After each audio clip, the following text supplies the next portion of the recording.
Whoa, what's going on down here at Clay's AC and Auto Repair? Two junk Jeeps. Good afternoon, ladies and gentlemen. This is Clay with Clay's AC and Auto Repair, and this is the Clay Way here in Grand Rapids, Michigan. If this video is helpful, please subscribe, click the notification, share my videos. Watch the whole video for me, please. Even if you're just looking for something, turn the volume down, just let it play, whatever you want to do, but keep it running. Remember, if anyone else can do it, you can do it too. So we just did a compression test on this 2009 Jeep Liberty. It's got a 3.7 in it. I can tell you that this is going to be the same procedure even for the 4.7.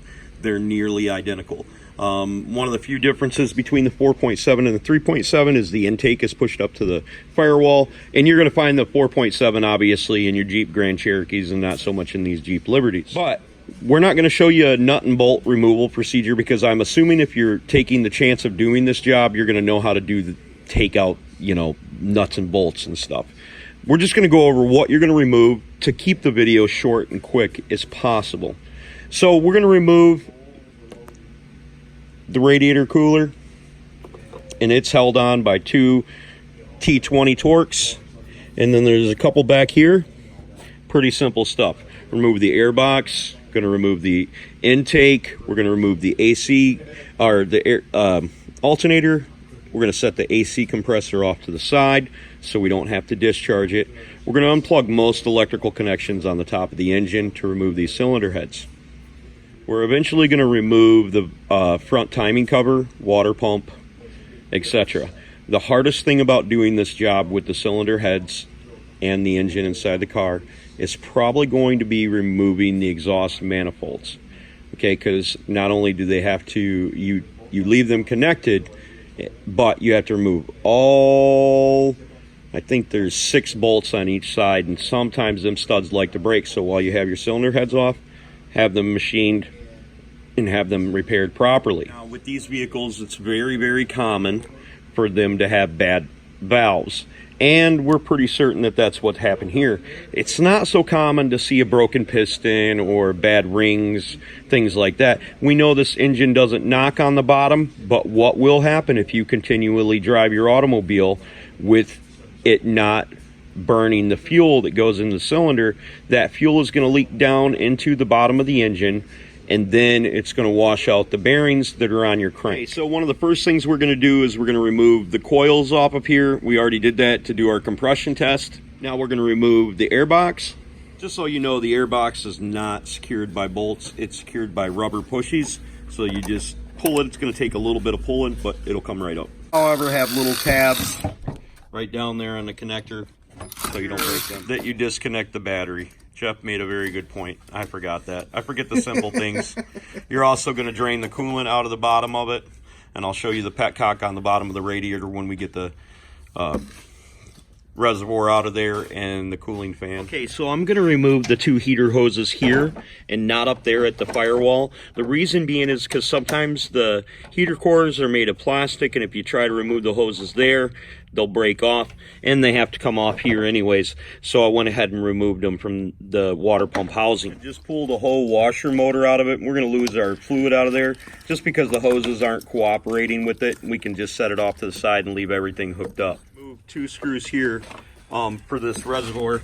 Back down underneath here, and this is both sides. It's going to be pretty much the same.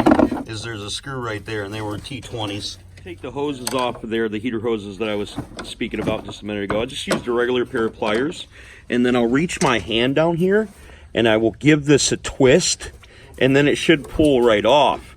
If it doesn't, you're going to need to get a pick tool, and this is a pick tool. You can get between the hose and push up the rubber right there and be able to pull it off easier. Now you're going to remove the electric fan. We run into quite a few of these that will not, can you move that arm right there, Jeff? That will not unplug right here at the connector. You pull the connector out, and for whatever reason it's melted, so you're going to have to reach your hand down inside there, and you're going to pull out a 10mm bolt that holds that capacitor and stuff on, and you're going to have to unplug it at the motor itself. That plug generally comes out, and we don't have too much of a problem. Yep, that's all right. And then you'll unweave it. You'll kind of have to feel in there. I'll show you when it comes out. You've got 2 10mm bolts right here at the top we're going to take out. Maybe they're 8s, but I'm going to take them out. There's one on each side. Okay, so with the resistor facing down, you'll be able to pull that through the rest of the way. There you go. And then we're 8mm that hold that on there. And a little bracket down on the passenger driver side that holds the transmission lines to the radiator fan, shroud assembly, and electric fan. Okay, so this is sitting in the car like this. You're going to reach your hand up underneath there, and you would get that screw out of there. And then right over here is where your transmission lines are mounted to the fan assembly. Okay, we need a 15mm for the belt tensioner. So we're going to loosen that, take the belt off, and then we'll start removing our accessories. In our situation, our tensioner won't work back and forth, so we just took the bolt out of the center. We're going to knock the tensioner off so we can tear it apart, and we'll get a new one. Now, to undo your injectors, you're going to pull up on this red tab, and then you'll push down on this black tab, and you'll pull it off. Sometimes I recommend pushing down on the plug, and then you push the swing clip, and then that helps it release. So now we're going to start with the intake and the fuel rail removal. These are 10mm bolts that hold the intake on, but there's one bolt trapped underneath the fuel rail, so we're going to have to take the fuel rail off first, and there's 4 8mm bolts that hold the fuel rail on, and then we'll take a pry bar and we'll gently work it. If you disconnect your fuel rail from the fuel line. Yep, and we'll show you that here in a couple moments. So when you want to disconnect your fuel line, you're going to use a fuel line disconnect tool like this one. You stick it quite around there, push down on the fuel line as you pull up on this to get it up underneath the tabs, and then it will come off. Now Jeff is going to show us how he just gently pries up on the fuel rail, loosening it a little bit at a time. He'll probably go back to the other side, or maybe stay on this side. You can't pop one side off without popping the other side off. Just be careful not to pull it too much, because you don't want to break the fuel injectors as you're pulling it out, and that's why he's kind of giving it that little rocky motion. You'll wiggle them up and they'll come out of there.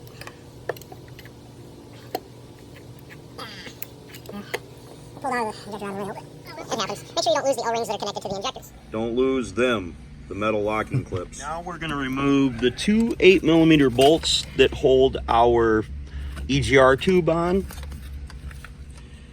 So we found for the EGR, to get the EGR tube off, it's easier to use a deep well 8mm and just a regular ratchet. Okay, so when we took the fuel rail out of there, that stayed on there like it should have. That did not.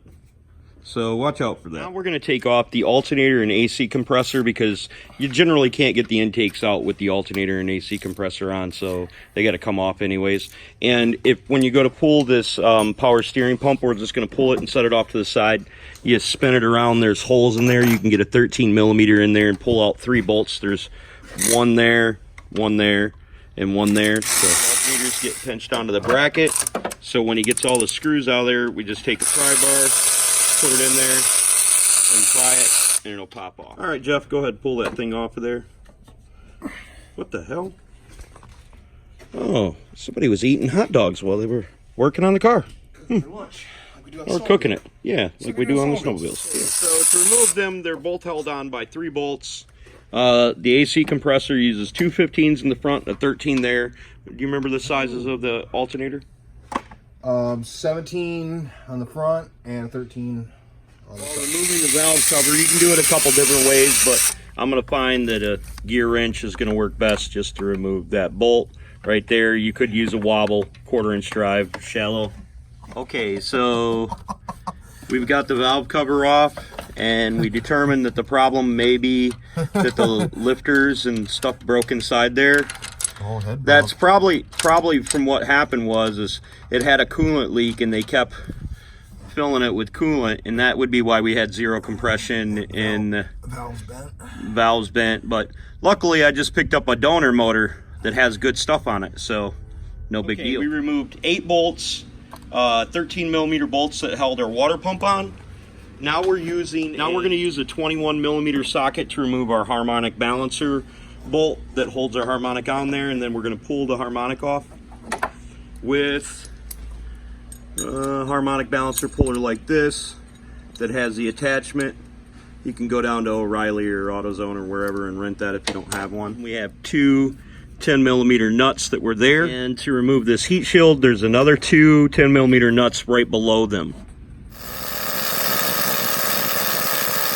Starts moving out while you're removing this heat shield.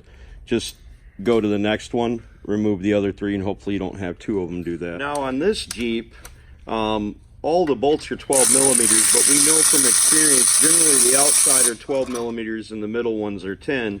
But that may be because people changed them in the past. There's a total of 6 bolts you have to get. Doesn't seem like there's anything special here on the passenger side that you'll need to know how to get that off. Taking our front cover off, and I thought I'd give you a view to show you what bolts should have been taken out. All of them. Now we're down to the timing. We're probably not going to show you in this video us setting the timing in the head. We're actually going to make a separate video of that. This is just going to be removal procedures and tips and techniques. If your timing chain is still attached and everything is functional, you want to roll it up to top dead center. And that means where the V is pointed straight up in the air. Out there. And then that dot needs to be perfectly center line between there and there. Well, at least all the when rockers are in place removing here. the valve cover on the driver's side, it will come out. You just got to hold stuff out of your way as you take it off. 2 13 millimeters. Here, right there. And then that'll release. Same 2 over on this side, and that'll take all the tension off the chains. And then you can remove the chains completely. Well, you gotta take this tensioner off. Undo that bolt, and then undo your 2 15s on your cams. Okay, on the cam wheels. Take your guides out, and then you'll unloop your chains down into here, and then take this and this as one assembly will come slide off.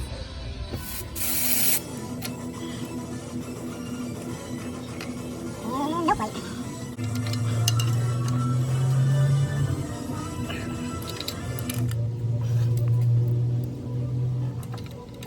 Little slumber while we're waiting on the jet.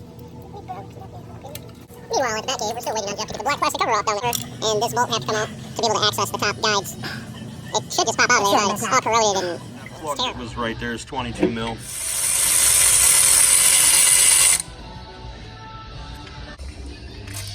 Then we're 15 millimeters holding them down, and we used a 1/2-inch drive impact to remove them so the cams wouldn't move while we're removing the wheels.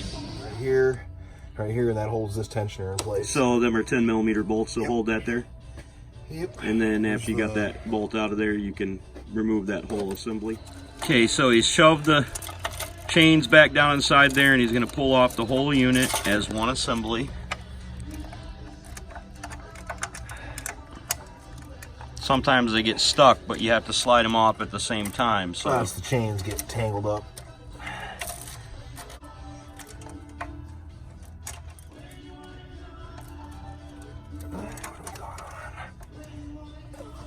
you get it. In the next video that we're going to show you, when we show you the reassembly, we're going to show you a super sweet way of setting that up so you don't have to mess with all these chains and stuff and it doesn't jump on you while you're installing it. We got a patented Jeff Powee trick. It's pretty sweet.